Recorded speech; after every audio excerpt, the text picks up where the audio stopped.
Episode की starting में हम देखते हैं लूफी को, जिसको बुलेट का कोई असर नहीं हुआ होता है।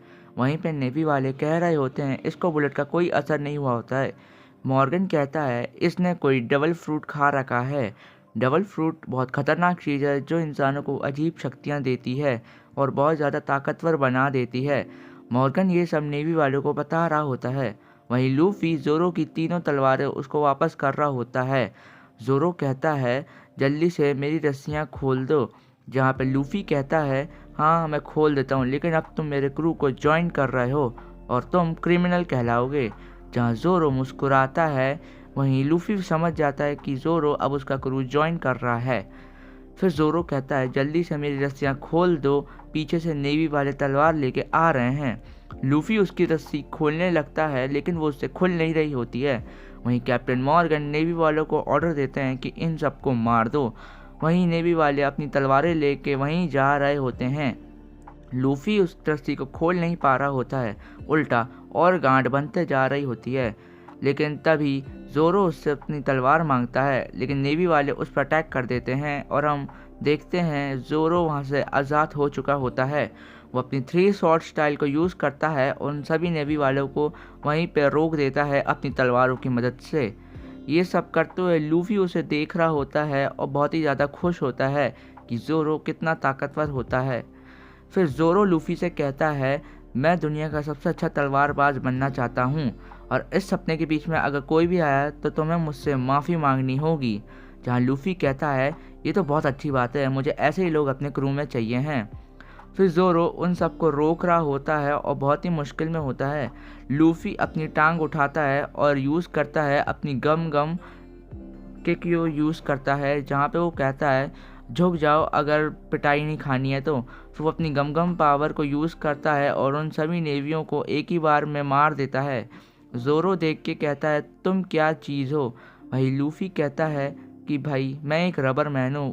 कैप्टन मॉर्गन ये सब देख के हैरान होते हैं। वहीं कॉबी ये सब देख के खुश होता है।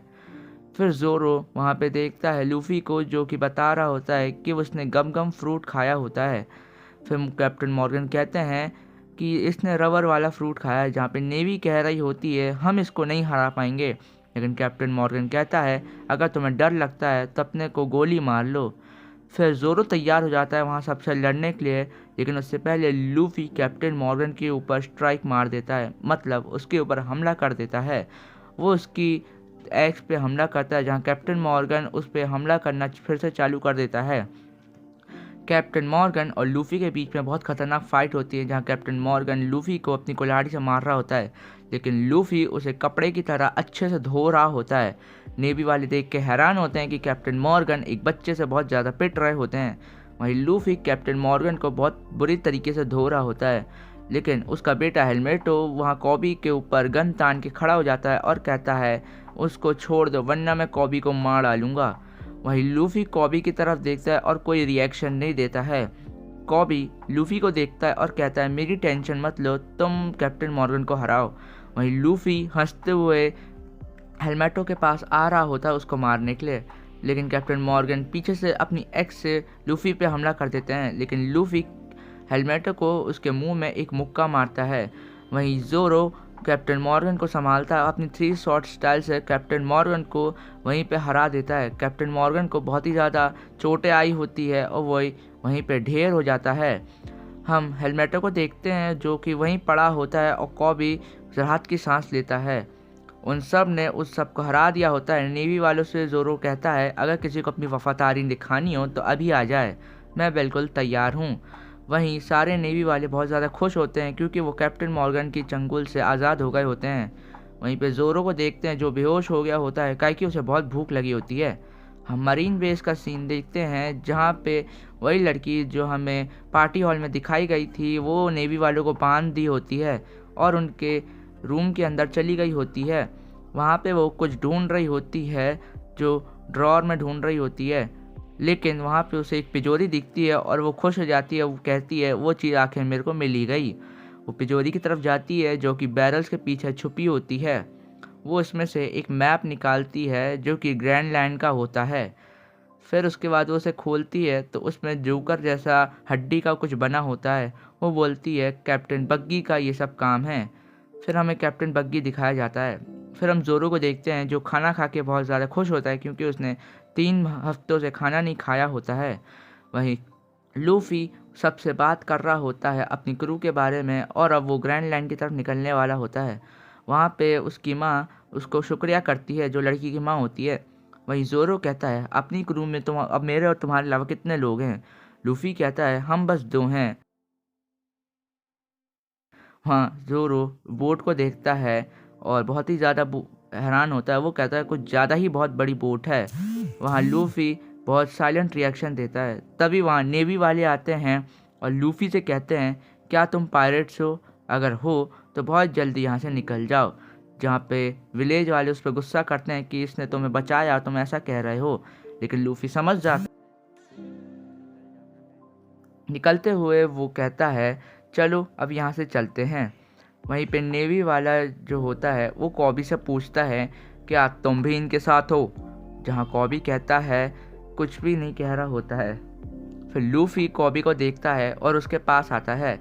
फिर लूफ़ी कॉबी के बारे में सब कुछ बताना चालू कर देता है कि कैसे वो एल्बिडा के साथ काम करता था। जहाँ कॉबी बहुत ही ज़्यादा गुस्से में लूफ़ी को एक पंच मारता है। फिर लूफ़ी भी उसे एक पंच मारता है और मारते ही रहता है। वहाँ पे जो नेवी का कैप्टन होता है वो समझ जाता है कि ये उसके साथ नहीं है। फिर ज़ोरो लूफ़ी को लेके बाहर चला जाता है और लूफ़ी वहाँ से जाने लगता है। कॉबी समझ जाता है लूफ़ी ने ये उसी के लिए किया था। फिर जो नेवी कैप्टन होता है वो कॉबी को देखता है। जहाँ कॉबी अब बहुत ही ज़्यादा हिम्मत करके कैप्टन से पूछता है क्या मैं नेवी ज्वाइन कर सकता हूँ? मेरा सपना है ये नेवी ज्वाइन करने का।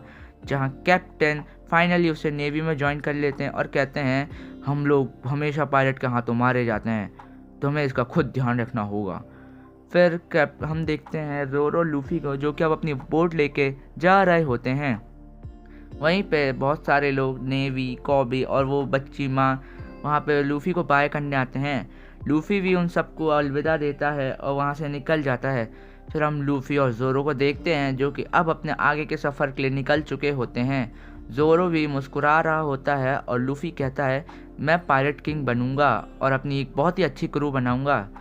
फिर हम लोग देखते हैं लूफ़ी और ज़ोरो को जो कि अब अपने सफ़र के लिए निकल चुके होते हैं और हम देखते हैं यहीं पे अपना एपिसोड ख़त्म हो जाता है। गाइस पिछले वीडियो में कुछ ज़्यादा व्यूज़ नहीं आए थे और प्लीज़ आप अब इस वीडियो में सपोर्ट दिखाइएगा। वीडियो बनाने में बहुत ज़्यादा ही मेहनत लगती है तो प्लीज़ गाइस सपोर्ट दिखाइएगा। तो चलो तब तक के लिए बाय।